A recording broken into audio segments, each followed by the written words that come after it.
welcome to another in our continuing series of Global Environmental Speakers Series. I want to acknowledge the class of 1992 for their generous support to help make this series possible as a gift. Today we're very fortunate to have with us Dr. Greg Jaczko. Did I say it right? Yeah. Yes.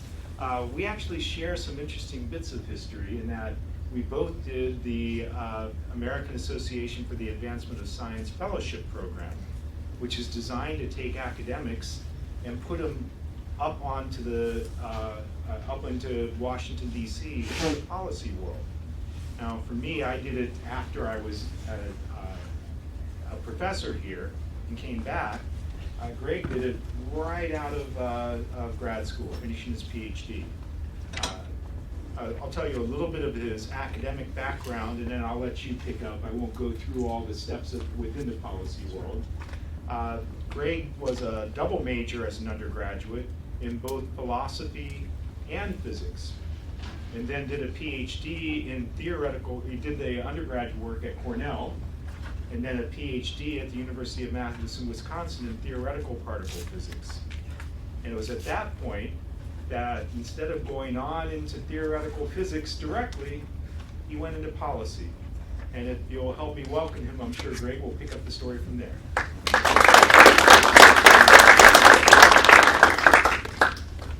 Well, it's a real pleasure to be here. Actually, the invitation originally came because one of the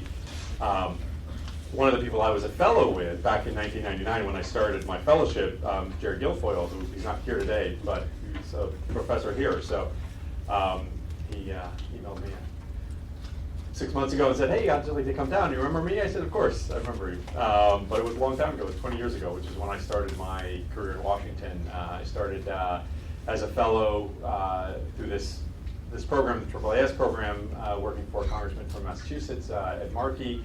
Where I started kind of a career that began in the nuclear power era or arena. Ed Markey at the time was an avid nuclear safety proponent and an avid letter writer to the Nuclear Regulatory Commission, and he would bring in these science fellows almost every year and ask them to write letters to the Nuclear Regulatory Commission. So I had the opportunity to write those letters, and then eventually, when I became chairman, I had the opportunity to respond to those letters from a new crop of fellows. So I knew what was going on behind the scenes. So in between, I spent time working for a Nevada senator, where I became involved in the nuclear waste battles with Yucca Mountain, which was the planned nuclear waste repository in Nevada. I worked for the senior senator from Nevada, Harry Reid, who was fighting that repository and wanted a scientist to help him with that fight, and that was the job that he hired me for. And then as that program moved to the regulatory phase, he worked to get me a seat on the Nuclear Regulatory Commission, and eventually then I became chairman of the agency. So I was there for about 7.5 years. Learned a lot about nuclear power, some things I expected, some things I didn't expect, and I'll talk a little bit about that today. Just to give you kind of, well, the title is, I'm going to hopefully not answer this question. I'm going to hopefully give you facts, and I'll let you kind of decide. My facts probably lean one way towards the other. You'll probably be able to figure out what those are. I think there's a kind of renewed interest and discussion about nuclear power today in this country, and a lot of that is driven by concerns about climate change. And so I'll talk a little bit about what I think the facts are, especially in this country, about the future for nuclear power, and a little bit worldwide about what's happening. Just to give you a little bit of a sense, I used to be a safety regulator, so I'll talk a little bit about safety, not a lot. I think in many ways this is really an economic story more than it is a safety story. A little bit about where nuclear power is today, and then why in many ways we continue to discuss it, and what the future holds. So to begin with, just a little bit about safety. Safety is, and we have George back here, used to work at the NRC as well. You've probably heard me say this many times, but safety is it's a policy decision. And what we do with safety is about societal values, science, culture, all kinds of different things go into our determinations about safety. It's one, and we have entire agencies. The Nuclear Regulatory Commission is or was created specifically to look at this issue of safety of nuclear power plants and what that means. It's a good thing in a way for if you work at the agency. There's no simple answer to that, so there's almost lifetime employment as long as we have nuclear power. Nobody will yet answer the question of safety and be done with it, so there'll always be things for regulators to do and to think about. But it's also a very difficult question. There's a lot of things that go into it that we don't even think about. One of the things I like to remind people, the fundamental dose standard that we use for members of the public is 100 millirem. So it doesn't matter if you're not familiar with what millirem is. It's a unit of measurement of the biological effects of radiation. The 100 is the thing I want you to focus on, right? It's not 100.29678. It's not 103.8257. It's 100. Well, why is it 100? Because we don't write regulations that are numbers that aren't round numbers. Right? We don't have a public health radiation standard that is 101.2675. It's just 100. That's easier to deal with. So that's a piece of what safety is. It's not necessarily because the mathematics or the science says that 100 even happens to be exactly the right number. It's that it's around that number, but we use 100 just because it's easier to deal with round numbers. So those things get built into safety. So whenever you think you hear or someone tells you this is safe or that's not safe, remember that there's a lot that goes in to what that means for them and what it means for somebody else. And often two people can look at the same things and think one is safe and not safe. And in many ways, that's what the regulator gets, the legal responsibility to make that determination. But there is no right or wrong answer to what that means. It's a lot of subjective discussion, working with the public, working with the licensees, working with Congress to figure out what safety is and what it best can be. I want to just begin talking about something that was a very important watershed moment in the history of nuclear power, and that is the 3 Mile Island accident. I like this for a lot of reasons. Number one, this is a Time magazine cover from around the time of that accident, and you can see, boom, plastered in Time magazine, nuclear nightmare. Not simple words, but very powerful words. There's a couple of things about this that I love because number one, there's a lot of misperceptions in here. Number one, the image you see here is of cooling towers. Right? Many people, when they have, for people who think about nuclear power plants, I'm sure one of the images that gets conjured into your mind is of cooling towers. If you watch The Simpsons, there's all these scenes with the nuclear power, and there's a big cooling tower with this glowing radiation symbol on it. Not all nuclear power plants have cooling towers. Not all power plants with cooling towers are nuclear power plants. Part of the reason we so associate nuclear power plants with cooling towers is because of 3 Mile Island and these iconic images of these cooling towers, these massive cooling towers. But they're really something that's ancillary to the actual nuclear power plant. It has to do more with how you deal with some of the waste heat from the nuclear power plant, which traditional combustion or fossil fuel plants have as well.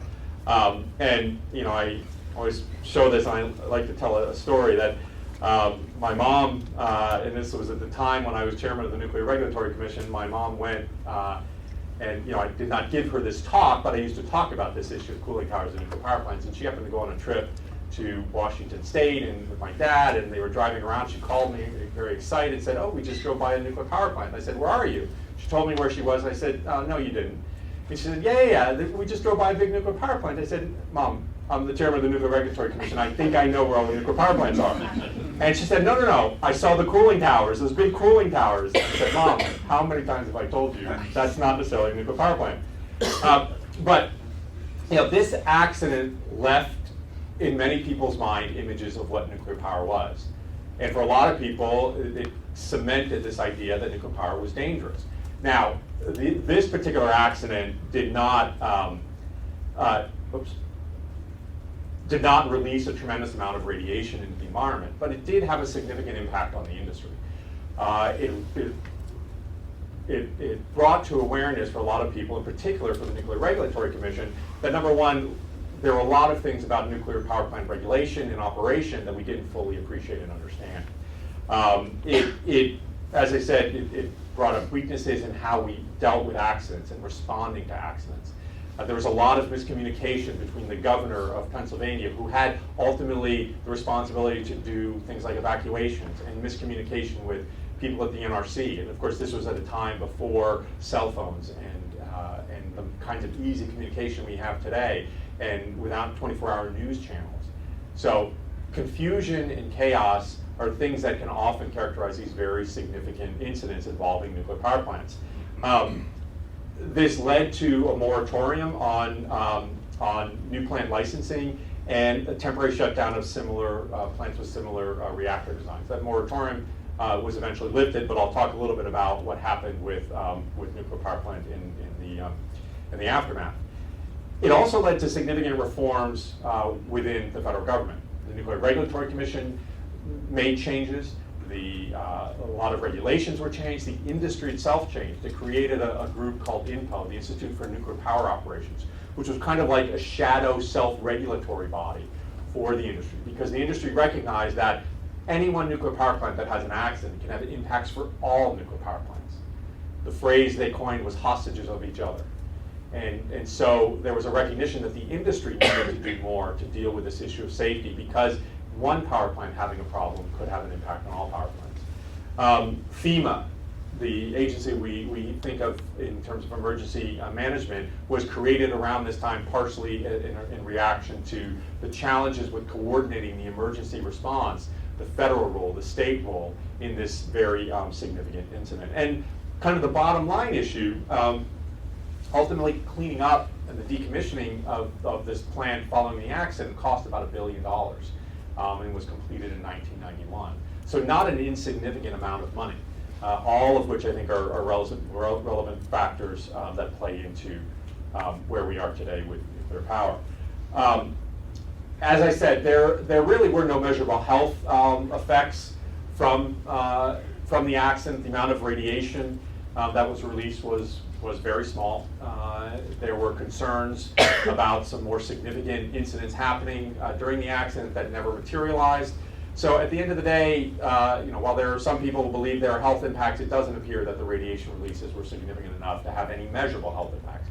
It is possible that there is some person who received a very small amount of radiation who received a cancer or who developed cancer as a result of this accident. But there's actually no way to ever prove that at all. It's one of the challenges with nuclear power and this idea of safety is that there's very little, most of the health impacts are long-term health impacts that are very difficult to ever trace back to a specific exposure to radiation. So you're always dealing, for the most part, well, I shouldn't say always, for the most part, you're dealing with hypothetical impacts of potential accidents at a nuclear power plant. And I'll talk about how, for me personally, that changed in just a little bit. But as I said, there was a moratorium, a brief moratorium on new plant licensing for a while. The shutdown of similarly designed plants. And it was also the beginning of a period of significant change in the growth of nuclear power. As you can see here, the red line, that represents the planned reactors that were under consideration in the United States. And the blue line represents the reactors that were actually built and went into operation. There's a significant difference. It's almost twice as many plants were planned as were eventually built. Now, the reason those plants were canceled was myriad. There were a number of changes to plants that were built or that were required after the accident that caused increased costs to the reactors. This was also a period of significantly high inflation, which made borrowing costs very high. So, when you were doing a large project like a nuclear power plant, which could take 10 years, you have this accident in the middle of it. You have to then modify. That adds time. That adds cost. And when money was expensive to borrow, that made it, for some places, impossible then to continue. And it also led to a number of changes in the way that the NRC thought and talked about safety. Something that was developed called the safety goal policy statement, which tried to characterize how we could think about the incidents like a nuclear power plant accident.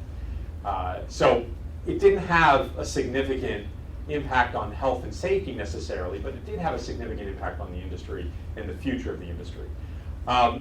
The incident that I was involved in much more significantly happened much later. And that is this significant nuclear power plant accident at the Fukushima Daiichi plant in Japan.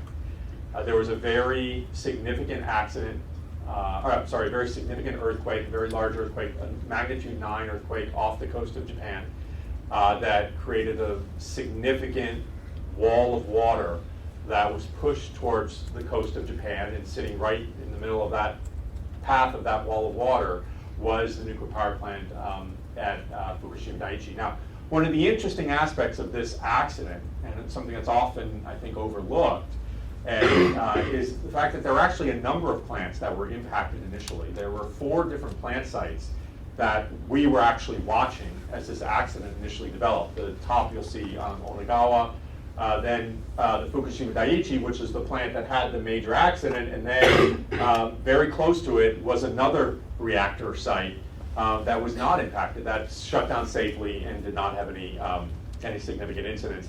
And then one more plant further down here, Tokai. So in the early part of this accident, it was actually, we were concerned in looking at all of these. It turned out that only the Fukushima Daiichi plant went on to have a very, very significant accident. So it was this very unique combination of a very, very significant earthquake followed by this massive tsunami that led to the challenges with the nuclear power plant. And the way to think about how this accident occurred, nuclear power plants basically, to safely operate and to safely shut down, they need 2 things. Well, they need one thing. They need water, right? Because they're very hot and they need to get rid of the heat. In order to get the water where it needs to go, they generally need power. So the primary thing you need usually is water, but you also then need power to be able to get the water where you need it.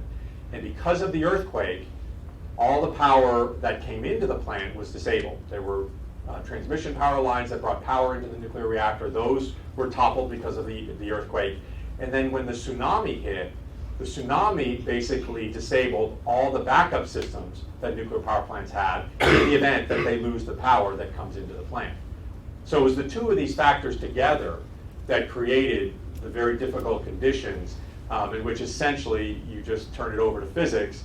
You have a lot of energy, you have a lot of heat, eventually that will start to degrade components and break things down, cause reactions with materials and some of the water. You produce hydrogen, and you have explosions from hydrogen, and all of a sudden you have a very, very significant incident.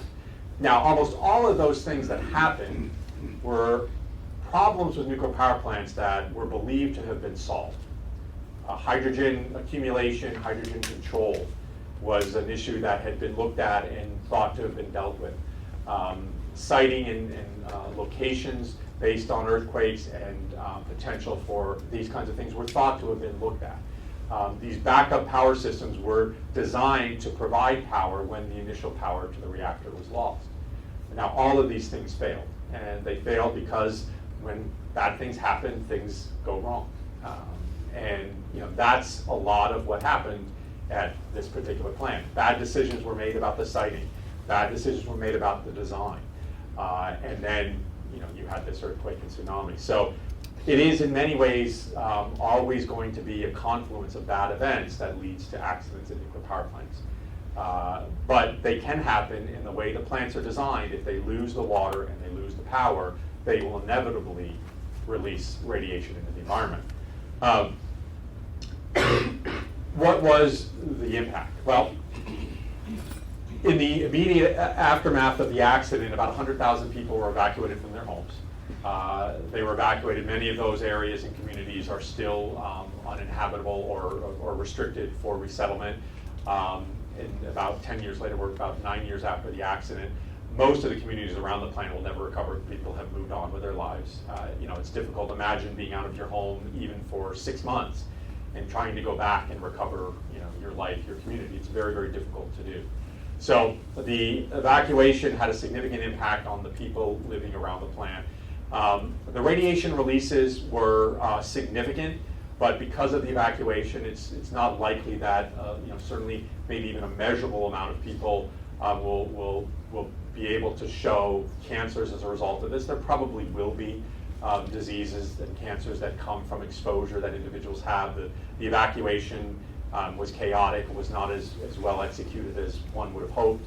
And so some people did receive radiation exposures that they probably shouldn't have. And there were workers who did receive some higher level exposures. But it will be very difficult to show definitively that there are any illnesses or diseases from this particular accident. It also led to the shutdown of nearly all of the nuclear power plants in Japan for a period of time. Today, a handful of plants have been restarted, but for most of the time after the accident, Japan was unable to use its nuclear power plants, which has a very important impact for really the important question we're talking about, which is the role that nuclear power can play when it comes to climate change. This was about 30% of Japan's electricity generating capacity, and at the time it was almost all of its carbon-free electricity generating capacity. So they lost the one reactor site because of the accident, and those reactors were disabled and unusable. And then at the same time, they lost many of their other plants because of that, and they had to shut down. So they went from doing pretty well to meeting climate goals to really being stuck because they had to turn to readily available fuels and sources, which were largely carbon-emitting sources, coal and oil in the short term. I'll talk a little bit later about where they are today. And the impact, the long-term impact is continuing. The cleanup of this site will continue for decades. And cleanup is often, I think, a misnomer. The site cleanup essentially involves taking contaminated material and putting it somewhere else. For a lot of this material, the legacy will be decades. For some of it, it'll be much longer than that. There really isn't much you can do to clean it up in a way. You can move it, you can consolidate it, but that simply means finding another place that you're going to put all this contaminated material. There is no spray that will make it unradioactive. So that legacy will continue, and again, to get kind of down to the key issues in a way.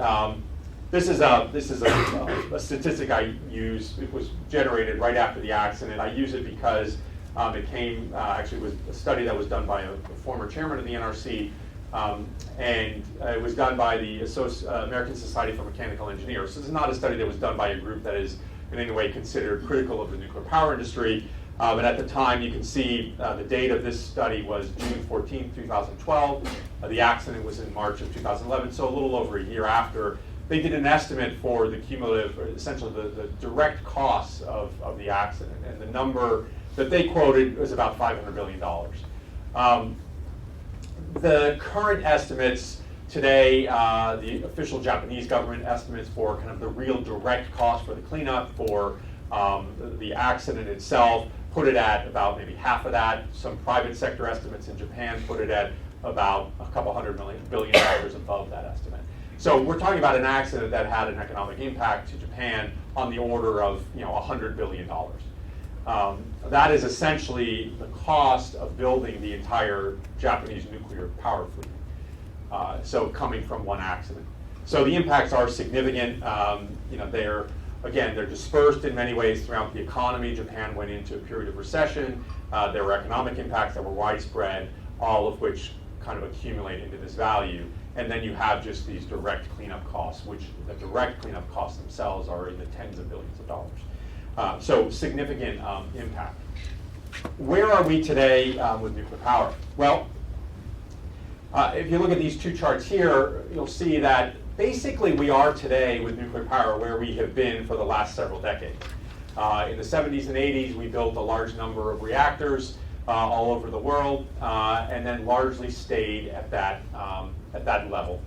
There has not been a significant surge in reactor construction until really very recently, and most of that is driven by China. So if you look, this chart shows you essentially where we are. So if you look, this chart shows you just cumulative generation of energy from nuclear power. You'll see the drop right here. This is a result of the Fukushima accident, and then this dip down here because of that. So nuclear power has gone down in its production. Worldwide, nuclear power accounts for about 11% of electricity production. In overall energy, it's about 6%. So it's a really a minor player in world electricity and energy production. It's a very well-known participant, but in terms of actual generation, it's not really that significant of a generator. It is, however, one of the larger contributors to carbon-free electricity generation, although it is not the largest. That belongs to hydropower worldwide. So you can see largely what happened is you have this period of a lot of construction in the 80s, happening in the United States, happening in France, happening in other countries.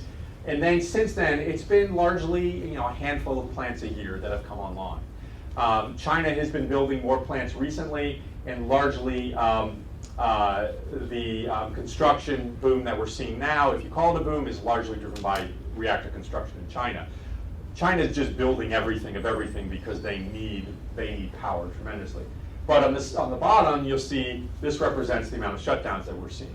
So worldwide, we're seeing shutdowns in reactors, and if you look in these times in which we're building a handful of plants, the shutdowns almost balance out the shutdowns or the construction of plants. So that's why we generally see this steady rate of nuclear power in the world. In the United States, in 2011, when I was chairman of the Nuclear Regulatory Commission, we restarted Browns Ferry Unit 1, which was a reactor that had been licensed, had been operated and stopped, and then was restarted. And at that time, there were 104 operating reactors, licensed operating reactors in the United States. By the end, well, I should update this slide. By the end of 2019, there were 96 reactors operating, give or take a couple. And by 2025, we'll go down a few more. So in this country, the trend is towards a decrease in reactors. The reason I have 93 or 95, I'll talk about that in just a minute. We have 2 reactors under construction. And today in the United States, nuclear power accounts for about 19% of electricity production in the country. And that's been steady again for the last several decades. It's anywhere from 20 to or so percent over that time. This is a chart of the future for nuclear power. Nuclear power plants in the United States were licensed for 40 years to operate. As most of those plants got to the end of their licenses, the Nuclear Regulatory Commission allowed them to operate for another 20 years. And so if you look at this chart right here, this line represents the time in which the licenses would expire for those plants that got an additional 20-year license extension. And you'll notice that this cliff, or this slope, starts to decrease or starts going down at about 2030. So in about 10 years, you'll start to see a decrease in nuclear power production in the United States. The red line represents the possibility of extending the license for new nuclear or for existing nuclear power plants in this country by another 20 years. And the Nuclear Regulatory Commission has granted license extension for another 20 years for one plant. It's possible we'll see more plants. But maybe at best, about half of those plants will get additional 20-year extensions. So the overall trend in this country is to go from the 104 plants we have, starting in about the next 10 years, to start to see that number decline. And generally along the line you see in the middle, although some may get pushed down a little bit by another 20 years. So one of the things that happened at the same time that we were dealing with new reactor, or the Fukushima accident in Japan, the United States was embarking on new reactor licensing for the first time in decades. While I was chairman, we licensed 4 new reactors at 2 different sites in this country. The thing I like to remind everyone is that I was assured as the chairman, there was a lot of pressure on me to get that done. At the end of the day, I didn't actually support the licensing, which had more to do with Fukushima than anything else. But there was certainly a lot of pressure and a lot of reassurance from the industry, because the industry knew their track record, and the track record is one in which they had promised a lot of reactors, never delivered. And so there was a lot of trepidation really on Wall Street and generally throughout the country that the nuclear industry could build nuclear power plants at a large scale again, on time and on budget. And so the plants that were licensed in 2011 were promised to be built on time and on budget, and they have failed to do that. They have failed very badly. They have failed to the point at which 2 of the plants have actually been canceled, and the remaining 2 continue to be under construction, and they are about $15 billion over budget. The original price tag was about $15 billion. So, so that's, I've given them a failing grade. and I talk about this, and often people will say, well, it's first of a kind, it's a new process, all these kinds of things. I can assure you that at the time, the industry was well aware of those concerns, and they repeatedly assured me, they assured everyone that they knew how to build nuclear power plants on time and on budget. I personally, if you had asked me at the time or a couple years later how I thought they would do, I would have probably said, I think they'll probably run a little over on cost, be a couple years late. I did not anticipate the difficulty that they would have building the plants that they did. So, if you combine that with this graph, there's nothing to replace the plants that are retiring in this country. So in about 2030, we're going to start to see a number of plants shutting down because they'll get to their end of license. Some may get additional 20-year extensions, but right now there's simply no appetite for any new nuclear construction in this country because of the challenges with the new build at the plants that we licensed in 2011. At the height of this new build effort, there were applications. We had 18 applications for 30 new reactors in this country. Again, the expectation all along was that 4 of those would be built, 4 to 6 would be built to prove that they could do this on time and on budget. And if so, then the rest of those would likely continue the licensing, get licensed, and then ultimately be built. Today, all of those have been either licensed, but there is no intention for completion of construction of any of those additional reactors. So we are largely the fleet that we have right now, which is a fleet that is aging, and at some point will start to decline and eventually wind up to zero. Skip that. So what's driving a lot of what's going on? Well, primarily what's driving it is economics. If you look at the plants that have shut down recently, you can see there the list. It is primarily economics that has driven the closures of reactors. So the blue are the plants that are shut down. There are a number you'll see there that I listed as shut down to safety concerns, but ultimately it's really an economic factor. For instance, if you take the Crystal River plant, the Crystal River plant was a reactor in Florida where, the way I like to describe it, they broke it. There's a big nuclear power plants. The one thing many nuclear power plants do have are big containment structures to keep the radioactive material in. Well, they had to do a replacement of a component that was never expected to be replaced. It's a very, very large component.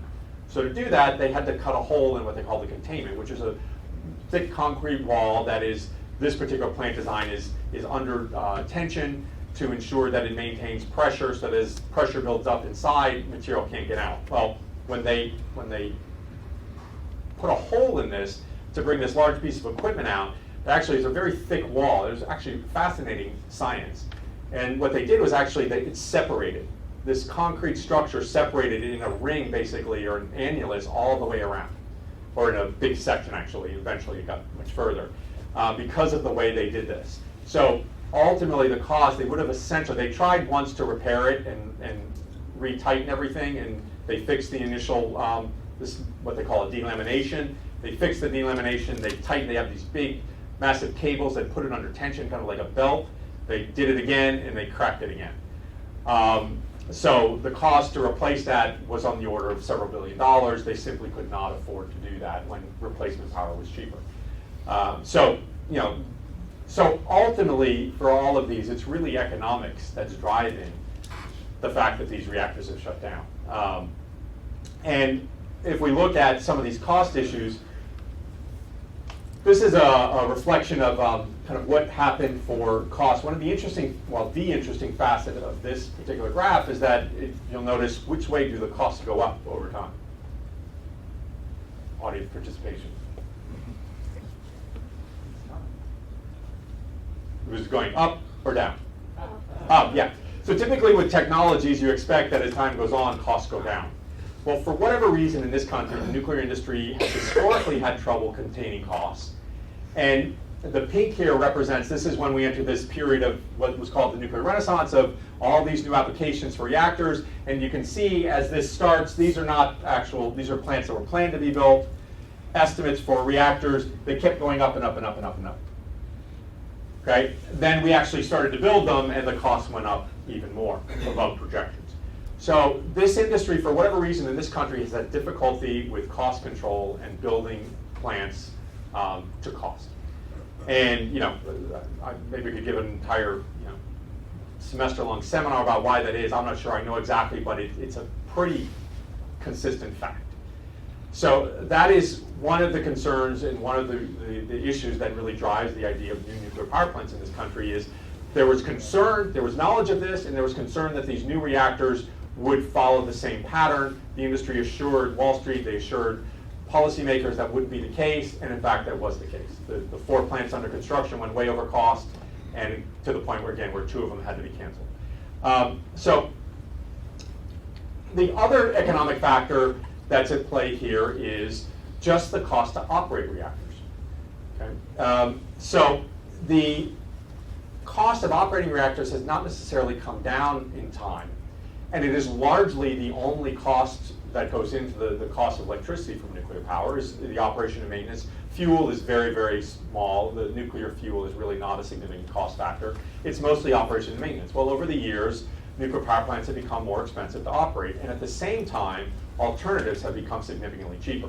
The biggest, most significant initial driver of that was the price of natural gas and the switch to natural gas electricity generation as a primary source of electricity generation because of the introduction of fracking.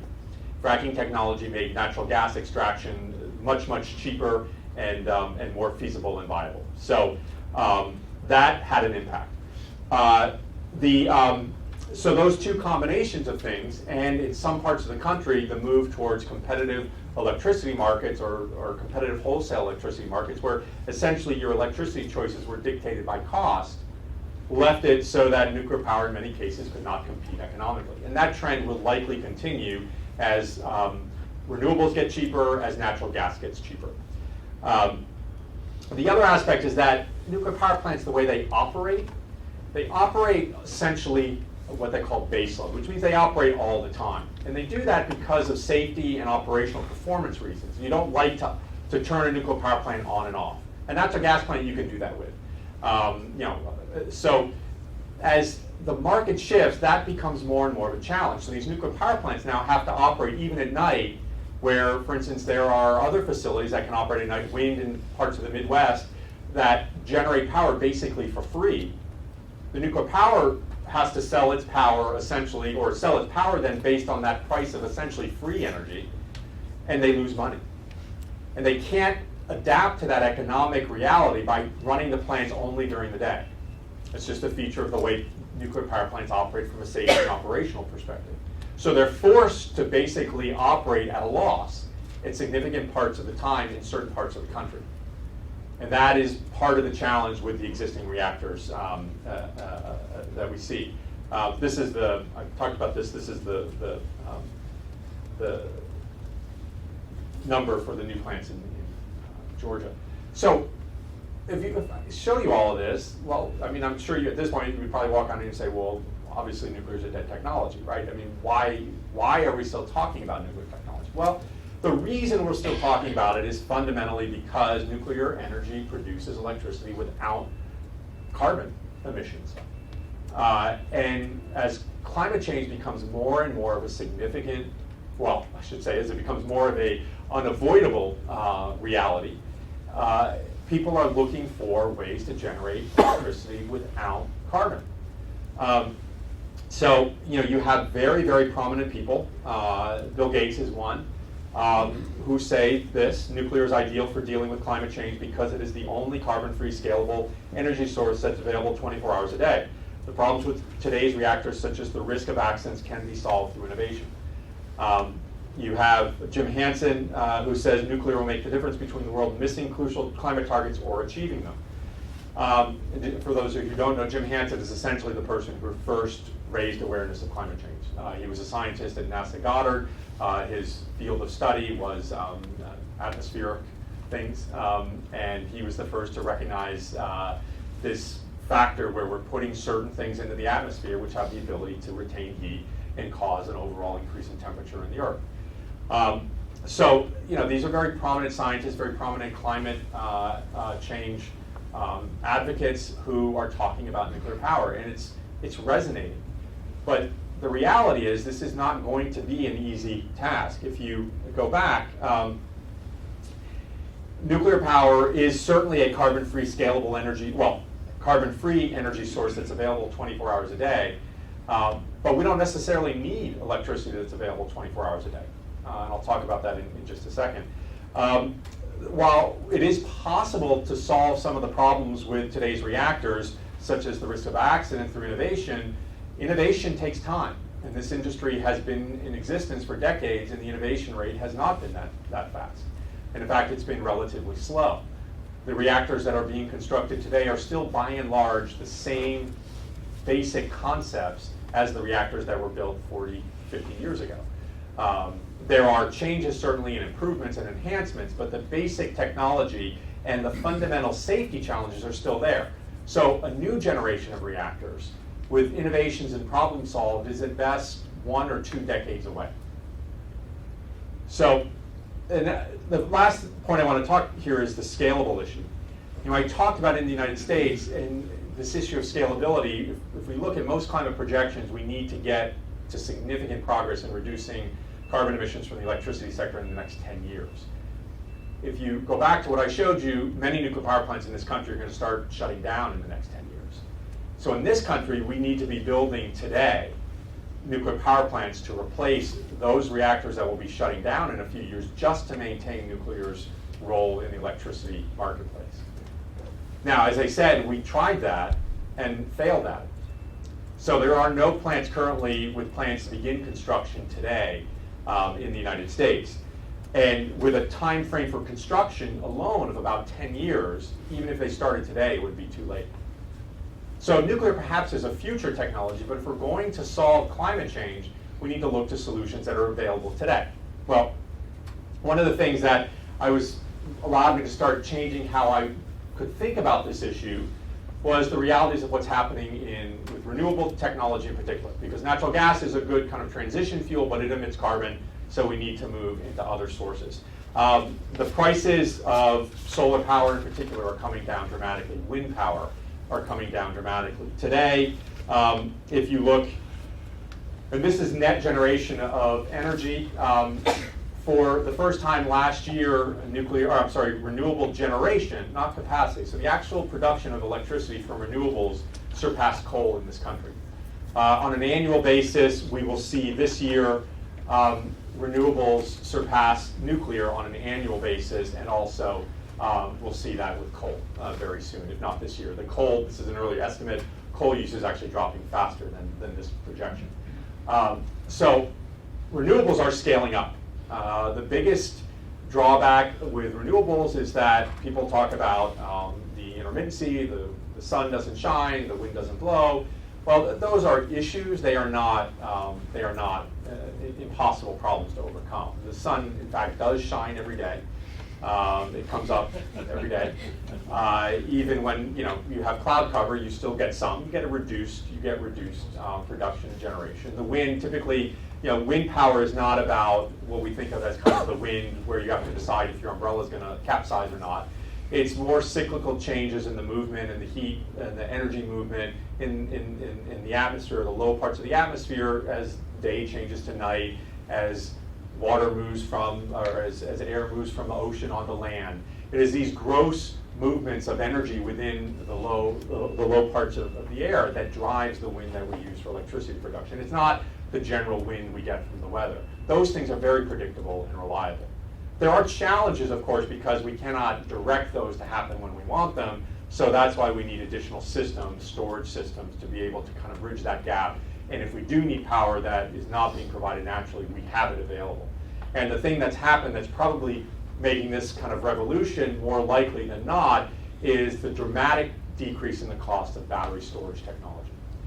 Battery storages provide a good way to store electricity. They're not perfect yet because they have some limitations on their duration that they're able to provide storage or to release power when they do that. That needs to get a little bit longer to truly find the perfect solution.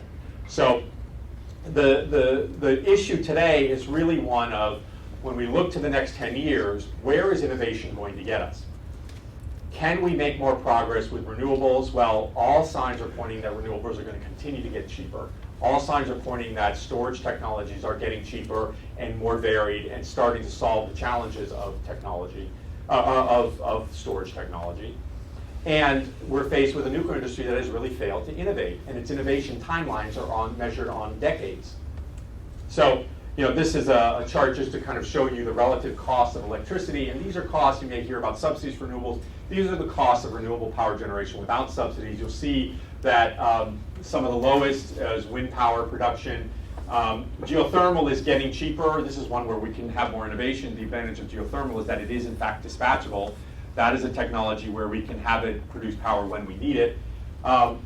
You're looking at solar power. These prices, this is an estimate from a financial firm about the kind of average power, or the average cost to generate power from all these different sources.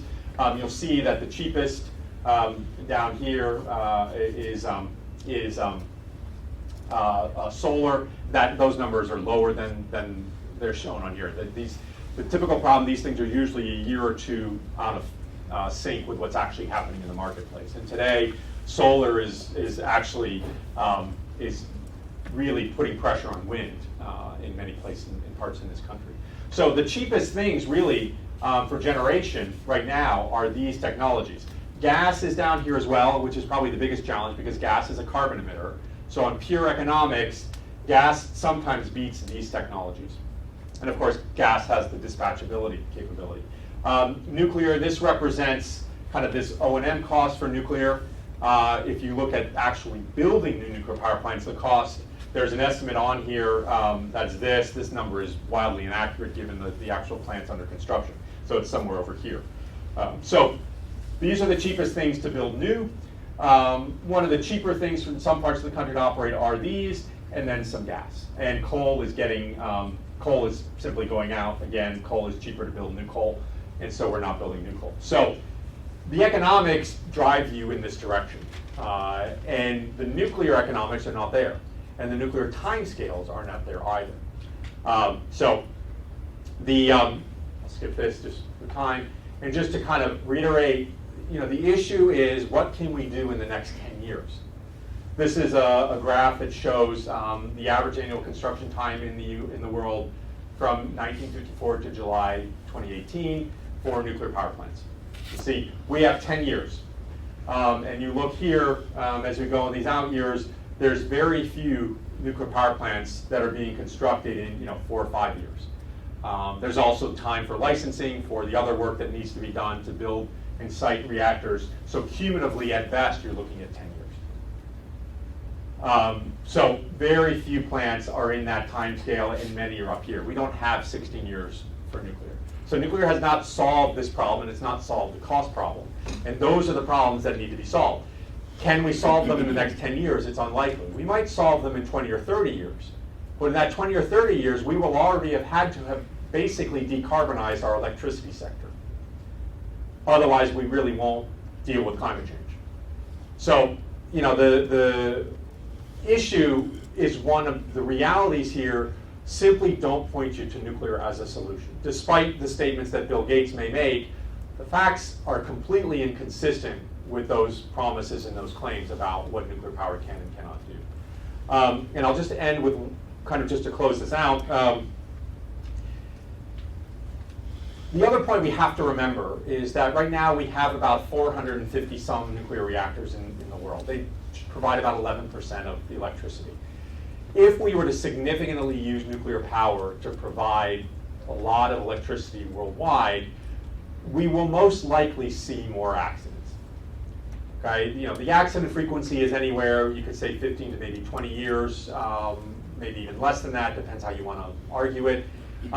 Major accidents are in that time frame. Minor accidents are, in that maybe 10 to 15 year range. If we increase with largely the same technology types by a factor of 10, if we do it by a factor of 5, now you're talking about accidents that are happening every couple of years. Are we ready as a planet to deal with nuclear power plant accidents on a semi-annual basis, on an every 4-year basis? The reaction to past accidents shows that we're not. There's very significant reactions to past. Whether those are justified or not, we react very significantly to those. Germany shut down its reactor program as a result of the Fukushima accident. Japan was forced to basically shutter most of its reactors as a result of that accident. In the United States, partially as a result of 3 Mile Island, planned reactor builds were dropped in half. So what happens at the next accident if we are embarking on nuclear power as our climate solution? Well, if there's an accident, all of a sudden now we're left without a major significant carbon-free electricity source and forced to turn to the readily available things, which may in fact in the short term be carbon emitters. So at exactly the time when we could least afford to have them, we may turn to those things because we've put too many eggs in the nuclear basket. So I'll end with that. I tried to tell you I was just going to give you facts and not too many conclusions. Maybe I give you a little bit of conclusions. So largely I think that is where we are with nuclear power today. I don't think it's where a lot of people thought we would be. Certainly not where I thought we would be today. But it is where we are. The good news is there are alternatives. There are things that we can do that are carbon-free, that are cheaper than nuclear, and have potential solutions for some of the dispatchability issues that we see with renewables. So with that, I will stop and be able to take questions. Thank you.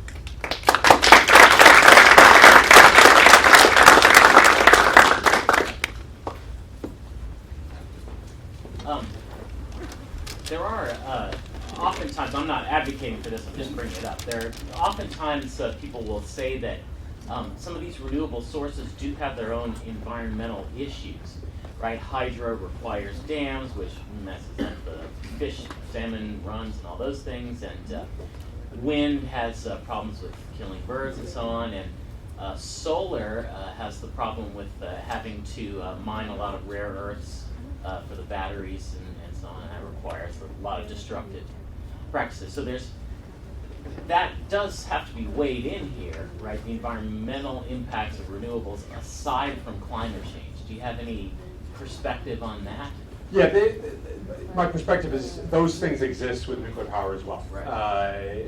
You could argue maybe right now where we are probably with some of the renewable technologies, they have maybe more of a resource impact because we haven't yet gotten the technologies to the point where we're using the resources in the most efficient way. But any energy generation technology has an environmental impact. It just isn't one that doesn't. So the focus right now is on climate change. That is the environmental impact we're trying to address because that trumps all these other impacts. Yeah. Again, if you could build a perfect reactor, and that's what has been promised for many years, nuclear power would be fantastic. But we can't seem to build a perfect reactor. So, but yes, those impacts do exist, and they're real. But there is no free way to get energy from the planet without some kind of environmental impact. In the back. Exactly why did the reactor in Charlottesville close? I guess that was in the 90s. No, in Charlottesville. That was University of the Virginia? research reactor problem. Research. Oh, it was just a research reactor. It probably closed because the cost of operating it was expensive for the work that they were getting from I it. think that was about the time that a lot of universities were shut down to nuclear engineering. Yeah. Is anybody looking at the other issue of the waste of energy in this country? Yes, so that, and I always get criticized. You've got to go downtown. Yeah. It's daylight. Yeah, I get criticized that every time I talk, because I talk about generation and I never talk about conservation. Conservation is certainly a significant way that we can make progress on these issues. I think it's the challenge with it is you can't get 100% generation out of conservation. At some point, you need to generate energy, but we can do a lot. And again, if you look at energy consumption in this country as a function of relative economic growth, it's actually gone down considerably. We are essentially using about the same amount of electricity that we used 20 years ago, because we have become tremendously more efficient in how we use it and in how we build buildings, how we do all of these things. So that is a hidden piece of all of this, and there's more that can be done. It's very difficult, though, from a policy and a business perspective to do that, because you cannot. Part of what I do is I do energy development work. I can go on and I can build an energy project. I know I can make money off of that. I don't make money off of, I can make a certain amount of money off of implementing conservation effort and measures, but it's it's a lot less than I can make by building carbon-free electricity. So conservation is hard to fit into the economic model. It's the biggest challenge with it. You really need it to come from direct government intervention, and that's very difficult. It happens at the local level more than it does, certainly at the federal level. It's a very difficult problem because nobody makes money at that. The electric utilities, they don't make money when their customers conserve energy. They lose money, and so that's the challenge with kind of figuring out an economic model for conservation, to build conservation in. But it certainly is, as people argue, it is the cheapest way to get new generation, essentially, is to conserve. It's the cheapest way you can do it, rather than building some new thing. So there is certainly an untapped potential for that right now. But again, at some point, you have to generate. Can you say something about nuclear waste? Yeah, so, nuclear waste, so all nuclear power plants produce, the fuel that goes into it eventually becomes unusable as reactor fuel, becomes radioactive, and needs to be isolated from the environment for long periods of time. In this country, we had a program in place to identify, to put a site in Nevada to store that waste. That was very politically controversial. I happened to be at the NRC at the time that program was shut down, and I helped terminate the NRC's work on that project. President Obama terminated the project overall. So right now, we don't have a permanent place to put all of the waste. So for the most part, it stays at the reactor sites where it's generated. And that can be done relatively safely. Most parts of the country don't pose a real hazard from that fuel. Long term, it probably needs to go somewhere where it can be consolidated. But again, I'm trying to look at this.